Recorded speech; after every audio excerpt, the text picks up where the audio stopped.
ದಾಸನಿಗೆ ತಂಗಲು ಮುದ್ದೇನ ಬಿರಿಯಾನಿನ. ಕೆಲವೇ ಕ್ಷಣಗಳಲ್ಲಿ ಮ್ಯಾಜಿಸ್ಟ್ರೇಟ್ ಕೋರ್ಟ್ನಿಂದ ಆದೇಶ. 3 ತಿಂಗಳಲ್ಲಿ ದರ್ಶನ್ ರಿಲೀಸ್ ಬಗ್ಗೆ ಕೊಪ್ಪಳದಲ್ಲಿ ಭವಿಷ್ಯ. ಆನೇಕಲ್ ಪುರಸಭೆ ಸದಸ್ಯ ಹತ್ಯೆ ಪ್ರಕರಣಕ್ಕೆ ಟ್ವಿಸ್ಟ್. ರವಿ ಕೊಲೆಗೆ ಸುಪಾರಿ ಪಡೆದಿದ್ದ ಹಂತಕರು.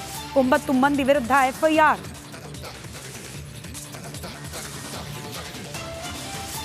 ಮೇಲುಕೋಟೆ ದೇಗುಲ ಆಸ್ತಿ ಭೂಗಳ್ಳರ ಪಾಲು. 100 ಕೋಟಿ ಮೌಲ್ಯದ ಜಮೀನು ಕಬಳಿಸೋಕೆ ಸಂಚು. ಮೈಸೂರು ಎಸಿ ರಕ್ಷತ್ ವಿರುದ್ಧ ಸರ್ಕಾರಕ್ಕೆ ಪತ್ರ.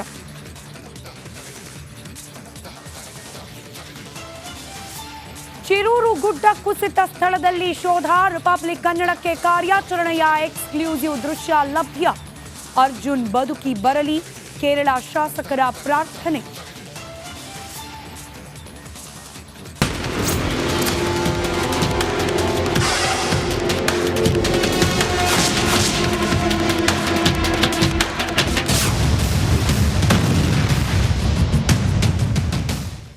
ರೇಣುಕಾಸ್ವಾಮಿ ಮರ್ಡರ್ ಕೇಸ್ನಲ್ಲಿ ಪರಪ್ಪನ ಅಗ್ರಹಾರ ಜೈಲು ಪಾಲಾಗಿರುವ ದರ್ಶನ್ಗೆ ಮನೆ ಊಟದ ಹಪಹಪಿ ಶುರುವಾಗಿದೆ.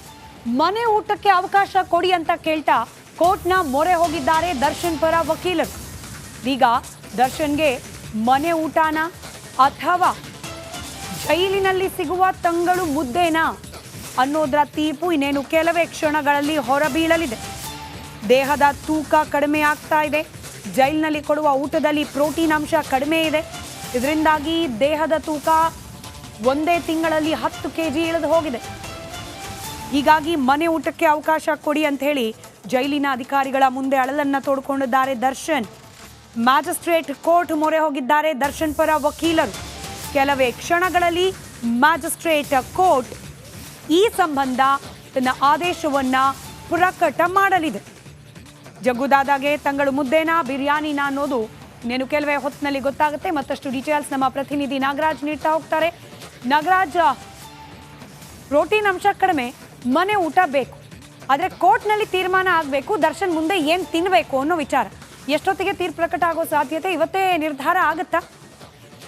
ಖಂಡಿತ ಸ್ಮಿತಾ, ಇವತ್ತೇ ನಿರ್ಧಾರ ಆಗೋ ಎಲ್ಲ ಸಾಧ್ಯತೆಗಳಿರ್ತಕ್ಕಂಥದ್ದು. ಯಾಕಂತಂದ್ರೆ ಈಗಾಗಲೇ ಪ್ರಾಸಿಕ್ಯೂಷನ್ ವಾದವನ್ನ ಮತ್ತೆ ದರ್ಶನ್ ಪರ ವಕೀಲರ ವಾದವನ್ನ ಎರಡನ್ನೂ ಆಲಿಸಿರ್ತಕ್ಕಂಥ ನ್ಯಾಯಾಲಯ ಇವತ್ತಿಗೆ ಒಂದು ಆದೇಶವನ್ನ ಕಾಯ್ದಿರಿಸಿರ್ತಕ್ಕಂಥದ್ದು. ಮಧ್ಯಾಹ್ನ ಮೊದಲ ಸೆಷನ್ ಅಂದ್ರೆ ಊಟದ ಅವಧಿಯ ನಂತರ ಏನು ಸೆಷನ್ ಶುರುವಾಗುತ್ತೆ ಕೋರ್ಟ್ದು, ಆ ಅವಧಿಯಲ್ಲಿ ಈ ಒಂದು ಆದೇಶವನ್ನ ಪ್ರಕಟಿಸುವ ಎಲ್ಲ ಸಾಧ್ಯತೆ ಇರ್ತಕ್ಕಂಥದ್ದು. ಅಲ್ಲದೆ ಏನು ಹೈಕೋರ್ಟ್ ಮ್ಯಾಜಿಸ್ಟ್ರೇಟ್ ಕೋರ್ಟ್ಗೆ ಹೋಗಿ ಅಂತ ಹೇಳಿದಾಗ ಒಂದು ಟೈಮ್ ಬಾಂಡ್ ಅನ್ನು ಕೂಡ ನಿರ್ಧರಿಸಿತ್ತು. 27ನೇ ತಾರೀಕು ಒಳಗಡೆ ಈ ಒಂದು ಅರ್ಜಿಯನ್ನ ನೀವು ವಿಲೇವರಿ ಮಾಡಬೇಕು ಅಂತೇಳಿ ಮ್ಯಾಜಿಸ್ಟ್ರೇಟ್ ಕೋರ್ಟ್ಗೆ ಹೈಕೋರ್ಟ್ ಸೂಚನೆ ಕೊಟ್ಟಿದ್ದು. ಈ ನೆಲೆಯಲ್ಲಿ ತುಂಬಾ ತ್ವರಿತಗತಿಯಾಗಿ ವಾದ ಮತ್ತೆ ಪ್ರತಿವಾದವನ್ನು ಆಲಿಸಿರ್ತಕ್ಕಂಥ ನ್ಯಾಯಾಲಯ ಇವತ್ತಿಗೆ ಆದೇಶವನ್ನ ಕಾಯ್ದಿರಿಸಿದ್ದು.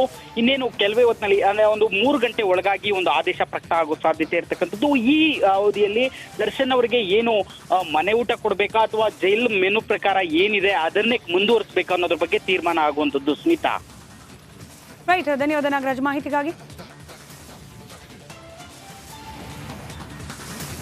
ದಿನಗಳದಂತೆಲ್ಲ ದರ್ಶನ್ ನೋಡೋಕೆ ಪರಪ್ಪನ ಅಗ್ರಹಾರ ಕಾರಾಗೃಹದ ಬಳಿಗೆ ಸಾಲು ಸಾಲು ಸೆಲೆಬ್ರಿಟಿಗಳು ಆಗಮಿಸುತ್ತಿದ್ದಾರೆ. ಸ್ನೇಹಿತರು, ಹಿತೈಷಿಗಳು, ಚಿತ್ರೋದ್ಯಮದಲ್ಲಿ ಜೊತೆಗಿದ್ದವರು ದರ್ಶನ್ ನೋಡೋಕೆ ಬರ್ತಿದ್ದಾರೆ. ನೆನಪಿರಬೇಕು, ಅನ್ನಪೂರ್ಣೇಶ್ವರಿ ನಗರ ಠಾಣೆಯಲ್ಲೂ ಕೂಡ ಒಂದಷ್ಟು ದಿನಗಳ ಕಾಲ ಕಳೆದ್ರು ದರ್ಶನ್. ಆಗ ಯಾರೂ ಬರಲಿಲ್ಲ. ಪರಪ್ಪನ ಅಗ್ರಹಾರಕ್ಕೆ ಸೇರಿದಾಗಲೂ ಕೂಡ ಯಾರೂ ಬಂದಿರಲಿಲ್ಲ. ಒಬ್ಬ ಕೊಲೆ ಆರೋಪಿಯನ್ನ ಭೇಟಿಯಾಗುವ ಹಣೆ ಪಟ್ಟಿ ನಮಗೆ ಯಾಕೆ ಅನ್ನೋ ರೀತಿಯ ಕಲ್ಪನೆನ, ಅಥವಾ ಈ ಪ್ರಕರಣ ಯಾವ ದಿಕ್ಕಿಗೆ ಹೋಗುತ್ತೆ ನೋಡೋಣ ಅನ್ನೋ ಕಾದು ನೋಡುವ ತಂತ್ರನೋ ಒಂದಷ್ಟು ದಿನಗಳ ಕಾಲ ದರ್ಶನ್ ಭೇಟಿಯಾಗ್ಲಿಕ್ಕೆ ಯಾರೂ ಬಂದಿರಲಿಲ್ಲ.